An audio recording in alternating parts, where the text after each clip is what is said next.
freaky? Look at that, man. There I am, and there I am, and there I am, and there I am, and there I am, and there I am. That's what's so cool about doing ScreenFlow. Oops, now I'm going to make myself bigger on the screen. So some of you guys wonder what I use now. I use ScreenFlow. And ScreenFlow is a really great program. Hey, YouTube, what's going on?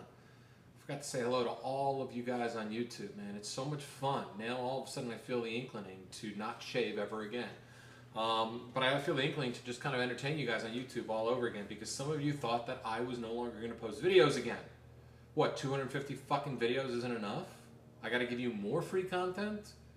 A podcast every single Wednesday on my site, davidwygant.com, isn't enough? I need more? All right, fine, I'll give you guys more. You know, I'm just such a pushover when it comes down to it. So I have a friend in the background, I'm not going to tell you her name, and she's going to do a quote. She's going to say this quote, and you're not going to know what she looks like or who she is or everything. It's just going to drive you up the wall, because I know some of you will post, oh my God, the girl in The Voice, was she hot? I don't know, she is whatever you want her to be. You don't care, what does it matter? You're not going to meet her anyway. Even if you saw her, you're not going to meet her. She would hide anyway from you guys. She doesn't want to meet you guys. She's got a boyfriend. Oh God, she's got a boyfriend. Oh man, fuck you then, right? I love how you guys do that shit. So we're going to talk about something. Tell us. I just think that you guys should adopt a philosophy. If a woman is not worth chasing, she isn't worth dating. So otherwise you'll just end up bored, she's gonna end up bored, and just remember how it was when you were kids. You know, kids do a lot of natural things. I know as a little girl, I loved it when the boys chased me. I would entice them just so that way they could chase me, and it's fun. There's a game element to it. Just like when guys actually when girls hold back just a little, you know, not a lot, but a little bit, you know, it drives you guys nuts. Love when they hold back. It's the best. I hate when they basically spread them on the first date, you know, because it's not fun. It's like, my God, it's like, give me a little kiss and just fucking make me ache, you know, tease me and torture me on the phone, you know, come over on the third date, cook dinner and leave at 11 o'clock at night and drive me crazy.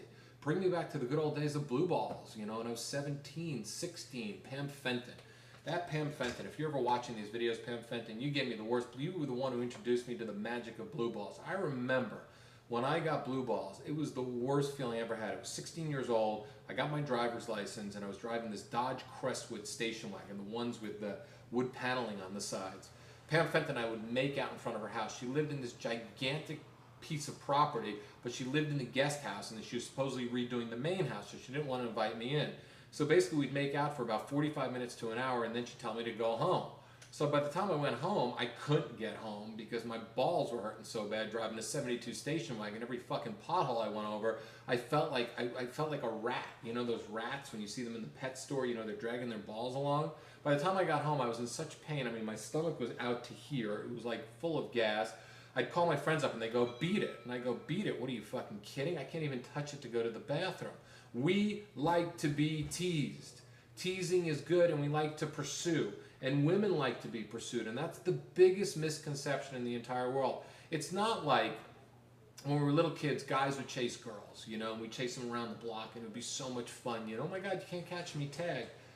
Women like to be pursued. It's like the guys that give out their cards to women. I love you guys, you business card guys, you're just so fucking stupid, it's unbelievable. What is wrong with you? You don't give your card to a woman and expect her to call you. She's wondering who took your balls and put it on a shelf. It's like, get her phone number. When you see a woman, you need to look at her and go, you know what, I had a great time talking to you about whatever you were talking about. Give me your number. I'm going to call you.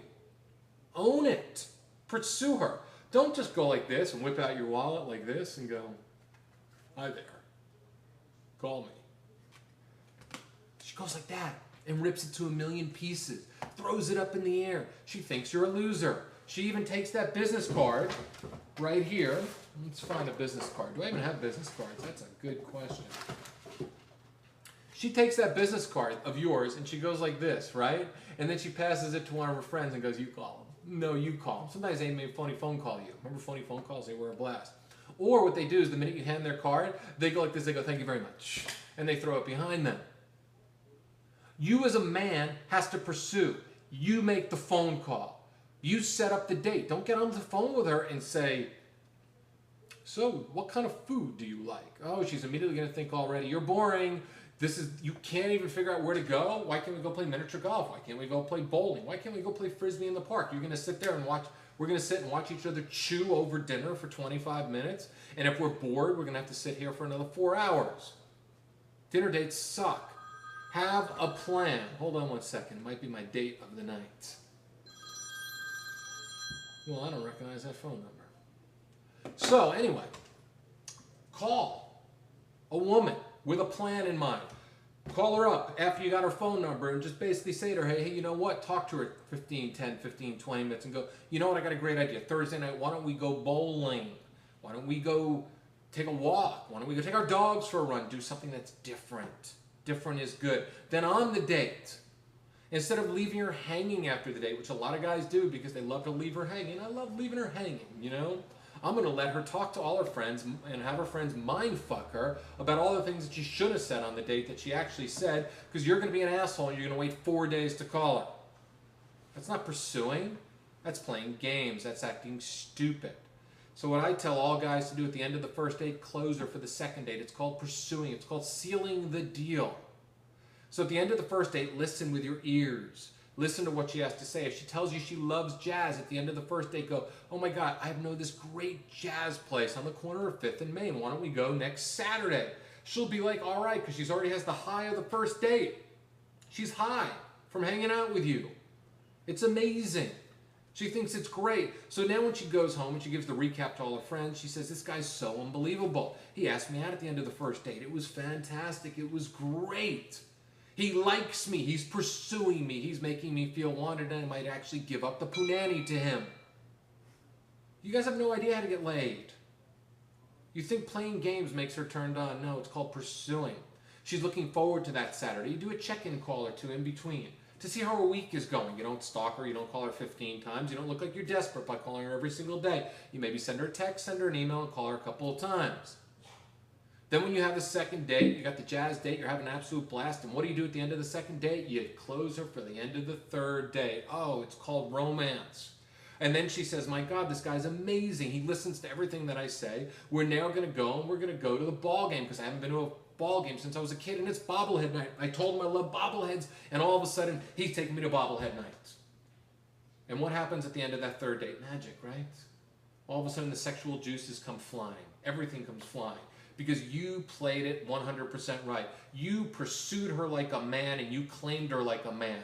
Most men are such pussies when it comes down to it. They don't call, they wait. They expect her to call between date 1 and date 2. They don't even set up date 2. They just sit there and go, I'm going to wait 4 or 5 days. You wait 4 or 5 days, guys, and let me tell you something. You're going to get the cold shoulder, or she's never going to return your calls again. There's a couple of dating tips. For more, go to davidwygant.com. I've got a kick-ass new product which you need to check out on my site, a blog every single day that changes topics every day, and not only that, free podcast every single Wednesday.